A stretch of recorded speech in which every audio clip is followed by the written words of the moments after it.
Chapter 8, The Kids. The house was quiet, but not peaceful. It had the stillness of expectation, a silence that was heavy, almost conscious, weighing on everything in its path. Nana moved cautiously through the living room, small feet barely making a sound on the hardwood floor.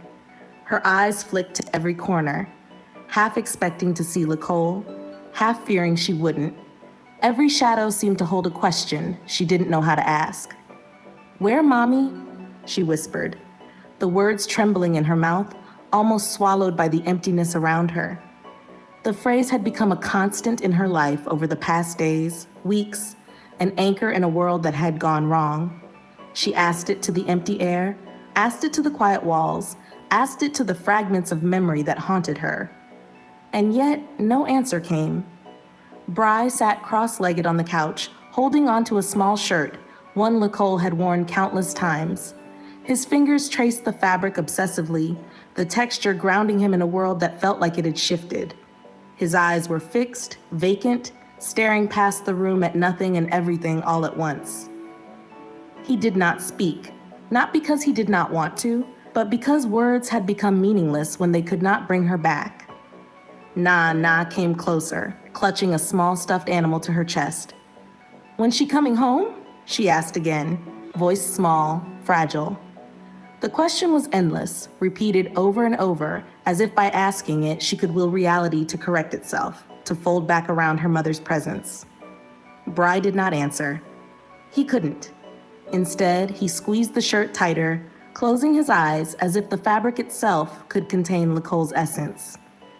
Every sigh, every soft hiccup of breath from him echoed the rhythm of the house, a rhythm broken but not gone, fractured but persistent.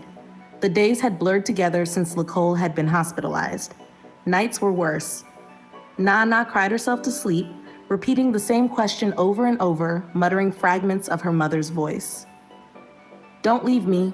Mommy, come back. Fight. Stay." The words were a ghost of the reality she couldn't reach, a shadow that clung to the edges of her understanding. Bry wandered the rooms aimlessly, stopping only to sit with Nicole's belongings, her shoes lined up neatly by the door, the small notebook she had used to sketch, the pens she always carried. He traced the items with reverence, as if touching them could pull her back, restore what had been lost. Every item became a conduit, a fragile connection to the mother who had once been the center of their world. Nana pulled at his sleeve. "She come back?" Her voice was small, trembling, desperate. "She coming home?" Bry didn't respond immediately. He shook his head, but it was a slow, hesitant movement, one that conveyed both denial and hope at the same time. He could not articulate the complexity, the turmoil, the helplessness. Instead, he held the shirt tighter, pressing it to his cheek, inhaling it like a lifeline. The house itself seemed to respond. Every creak of the floorboards, every soft gust of wind against the windows, every hum of electricity felt amplified, as if the walls themselves were holding their breath.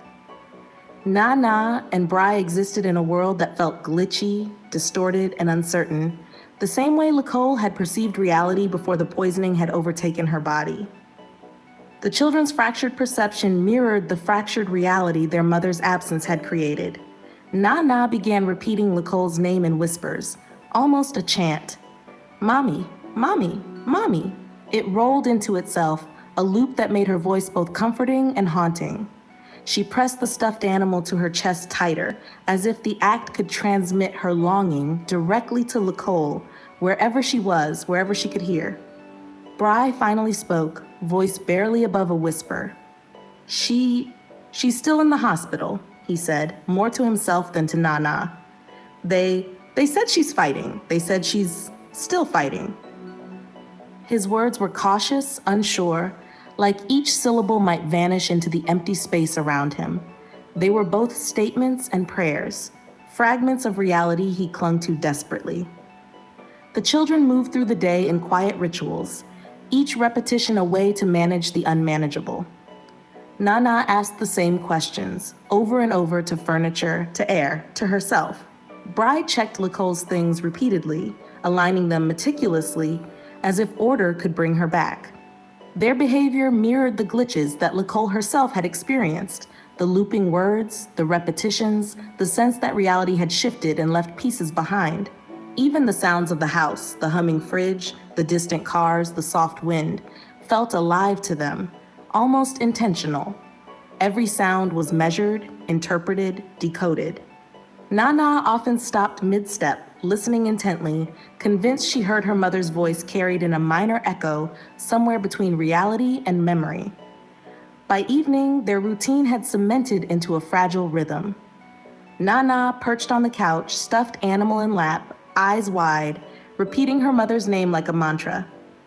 Bry sat beside her, shirt clutched to his chest, whispering fragments of stories Nicole had told them. "Remember when Mommy?" he murmured, and Nana nodded, her small face pressed into the animal, drawing life from the memory, feeding hope back into the fragile, glitching world. They were waiting for Nicole to come back, waiting for the thread that connected them to life to be restored. And somewhere, in the hospital, beneath the paralysis, beneath the sedation, beneath the machines, Nicole's consciousness was listening. Her mother's whispers, Lamont's words, the beeping monitors. Every tether from the outside world pulsed with life, drawing her closer. The children's grief was quiet, contained, but not passive. It was active in its own way, a counterpoint to the chaos of the hospital room.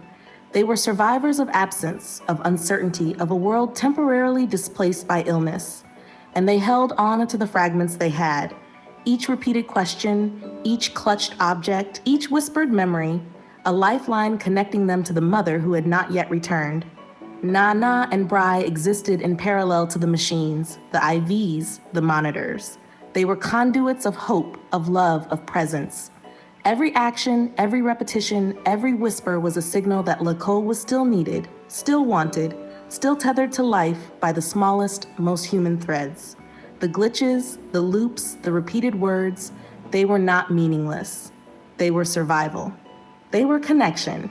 And in that fragile, fractured world, Nah and Bry waited, waiting for Nicole to come back.